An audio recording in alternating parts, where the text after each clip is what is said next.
Hello, my name is Blessing Olalemi. We're here to address a very serious problem. A serious problem that is taking lots of lives.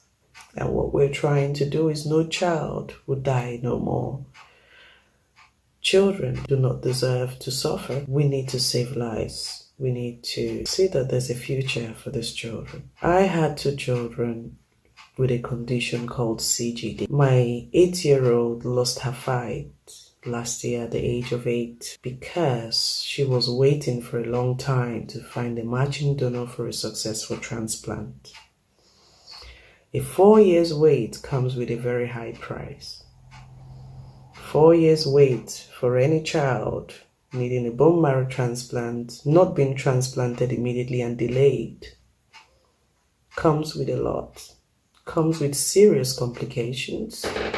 Some of them would experience damages, would experience complications. Some of them go through rigorous traumatic procedures. And pain is an understatement for them. They go through so much pain. And my 8-year-old, she was diagnosed at the age of 4 with CGD. At the age of 8, she lost her fight and was unable to continue this journey.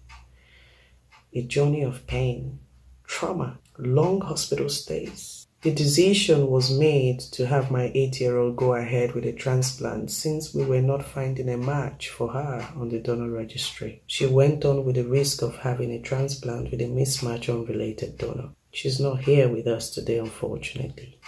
But the question is, why is it difficult to find a match? And I will tell you why. On the donor registry today, we have 39 million people on the donor registry.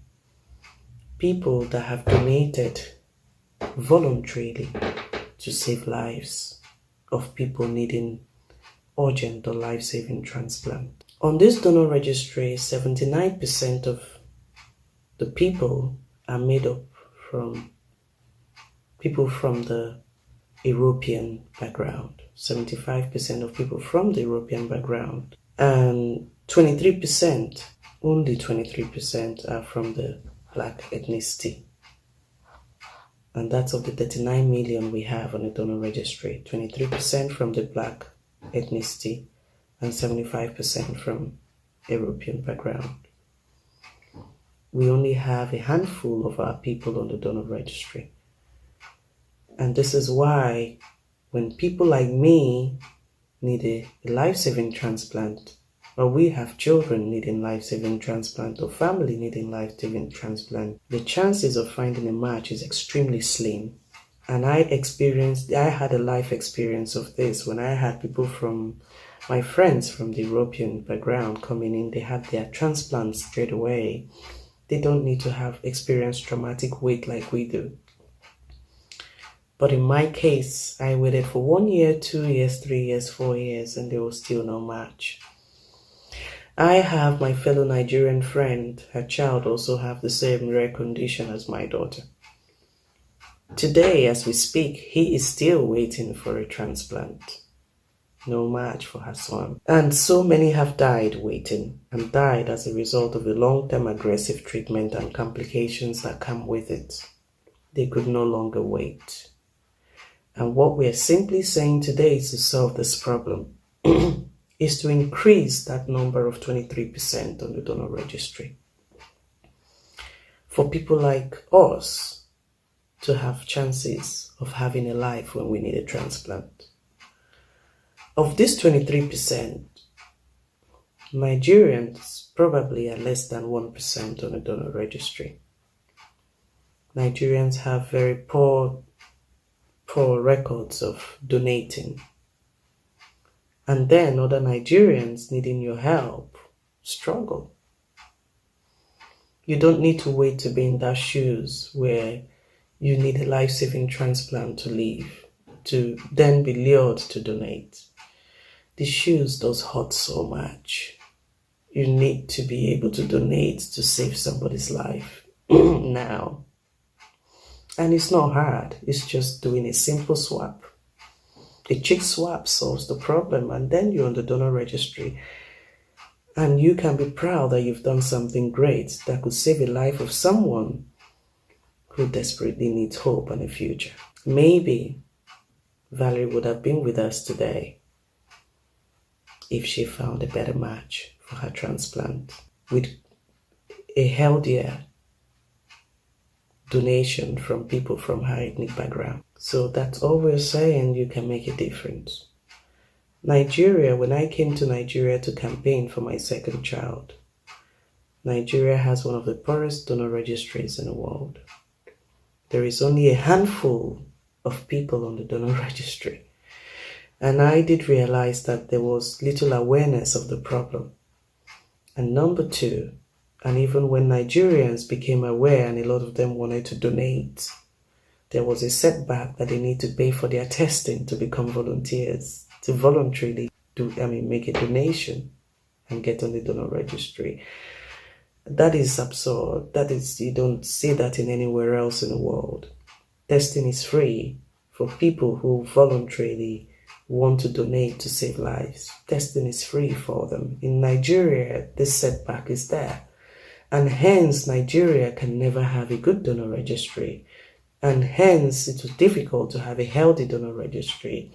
And this is why other Nigerians then suffer when they need somebody from their ethnicity to save their lives. So the campaign today, which Valerie's death has inspired, and this campaign, jointly with Chionwora, the MP of Newcastle, seeing the severity of this problem, has joined force to call on Nigerians, both in diaspora and home, to get on the donor registry. We are calling that they get on the donor registry. Safe Haven Array of Hope joining force with Chionwora, we are not relenting on this campaign. There are two things we want to achieve. Great awareness. There is now awareness, and we'll carry on creating more awareness in Nigeria. But also, secondly, to create a test-free system in Nigeria to have a healthy donor registry and then give people better chances of life. So we want to create a test-free system where volunteers can get on the donor registry without paying for their tests because they are volunteering. So that system needs to be created. I think that is the biggest setback in Nigeria. Nobody has 150,000 naira to pay for tests. That was what I was told to pay per volunteer who wanted to save the life of my daughter when I came to Nigeria to campaign to save Praise's life. I ended up having 30 people. I wanted to have 1,000 people, but we had to cut it down to about 30 people and paid, also with the support of the public and help. But it shouldn't be the case. We need to be able to have this system free for volunteers, and that system we need to create and create very urgently to save lives. Today we have many Nigerians, many children suffering, waiting for a bone marrow transplant and waiting for processes like this to be put in place to help them. I have a child, Ayinde, she's 8 years old. Today, she has waited for many years till now she's 8, seeking for a bone marrow transplant. And this long wait, like I did tell you, comes with a price. Today, Ayinde has suffered a brain damage. The child has gone through so much complications for a child. She's gone through many stages of strokes and still no solution to either finding a match, no plan, neither executing a bone marrow transplant for her. All they have been doing out of desperation is going regularly to change blood in the hospital. All we are asking is to begin to give these people attention. We can't lose children in this way in Nigeria. We can't lose our Nigerian children in this way. We can't allow our Nigerian children, families to continue to suffer in this way. We can help them. The Leukemia Society, the Bone Marrow Registry, all feel that they are not being helped, that these people are left out and suffering. But we are saying no today. We need to help them.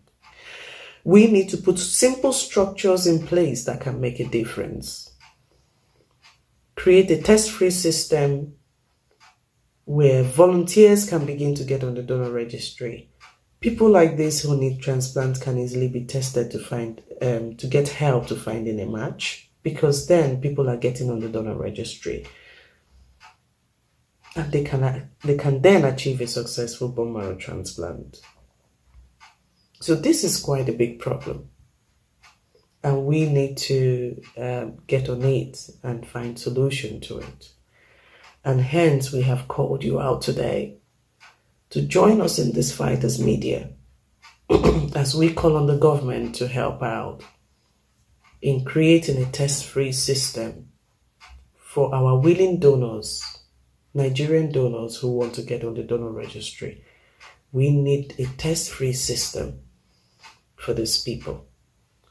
And it's quite urgent that we can't wait. We need to support the donor registry like never. We need to have a healthy donor registry. We can't be rated as the poorest, which means there are higher risk of losing lives. Please, join us today, media, as we campaign for this very simple problem, which would help in saving the lives of many. Nobody desires to die. Valerie's death has instigated this campaign to see that no other child dies. And Safe Haven, a ray of hope, would continue to push for this. And with your help, we can immensely achieve so much. Thank you.